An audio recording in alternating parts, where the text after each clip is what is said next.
Hello everyone, in this set of videos we're going to go over measures of spread, or in other words, numbers we use to say how spread out data is.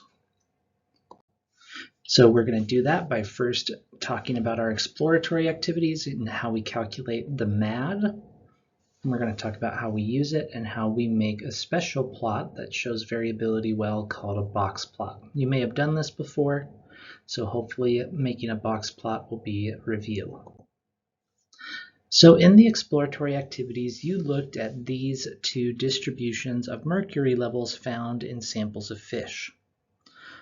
Now remember that anything over, I believe it was 1 part per million, was considered dangerous. And so the question asks, what does each distribution tell you? You'll notice they're both centered at about the same place, about 0.85. Maybe this more spread out one has a mean that's a little closer to 0.8, and this one's a little closer to 0.9. But this green one is more spread out. So on the orange one, even though it has a higher mean, none of the fish reach the toxic level, while in the green one, the one on the right, we do have some fish that were recorded in the toxic level. So having some information about how the distribution is spread out could help us make informed decisions about either working to rescue these types of fish or buying and eating these types of fish. Now, to talk about measures of spread, we looked at some height data.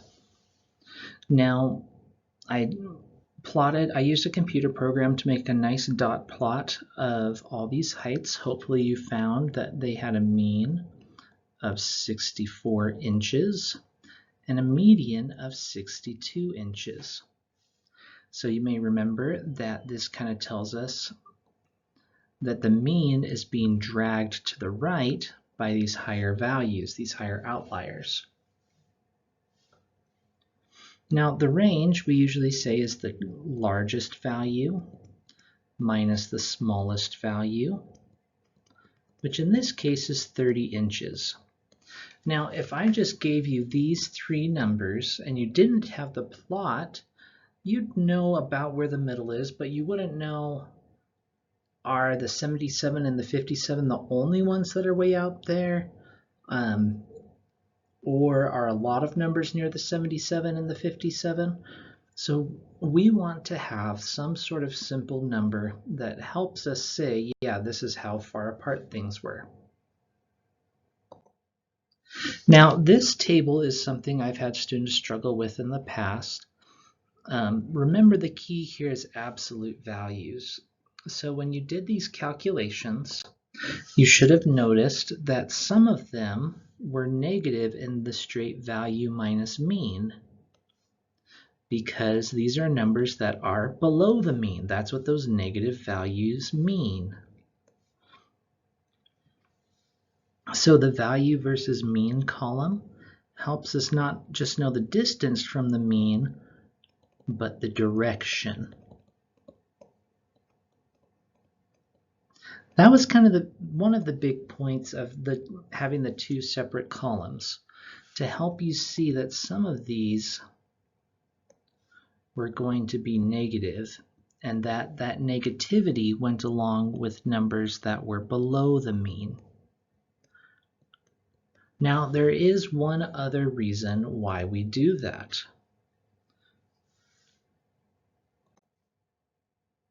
The sum of the value minus mean columns you should have found was 0.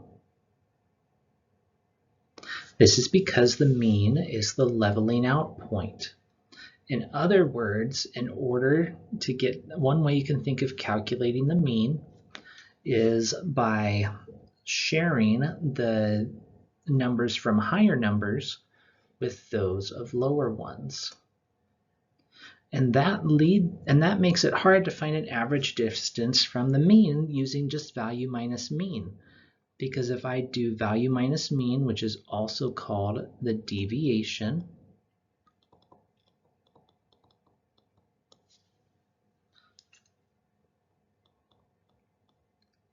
from the mean.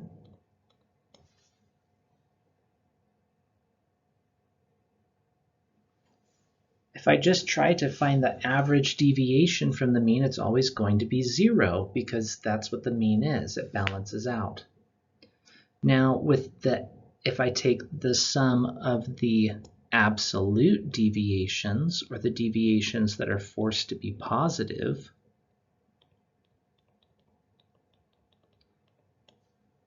we don't have any negatives to cancel things out.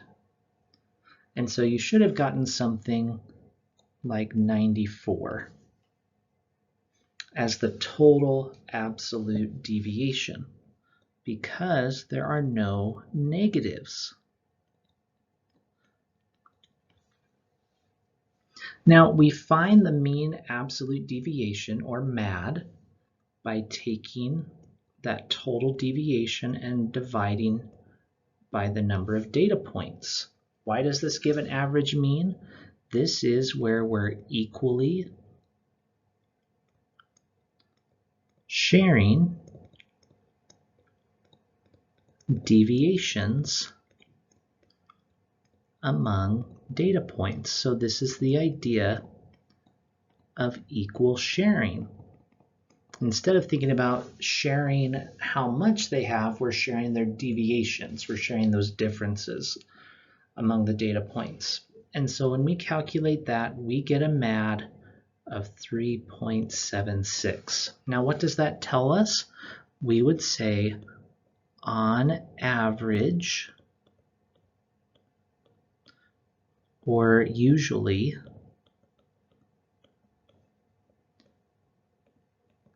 a data point is around 3.76 inches in this case from the mean. We might also say most of the data is within 3.76 inches from the mean. So in this case, since 64 was the mean, and since 3.76 was the MAD, we would say the quote-unquote normal range is 61.24, which is 3.76 less than 64, to 67.76. So this is subtracting the MAD from the mean,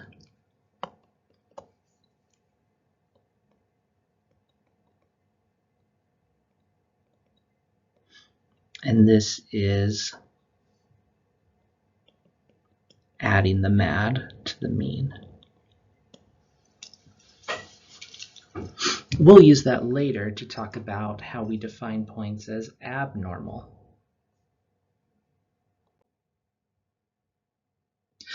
Just in case you wanted to see it, this is the formal mathematical notation for mean absolute deviation. If that makes you want to throw up, that's okay too. Let me just explain it in case you run into it later. This symbol means sum or total.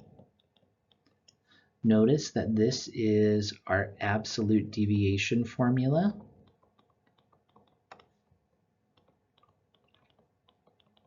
We often use xi to talk about data points.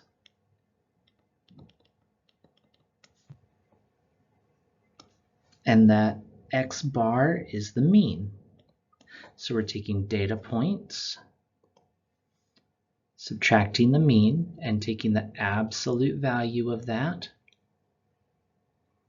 summing them all up, and dividing by the number of data points.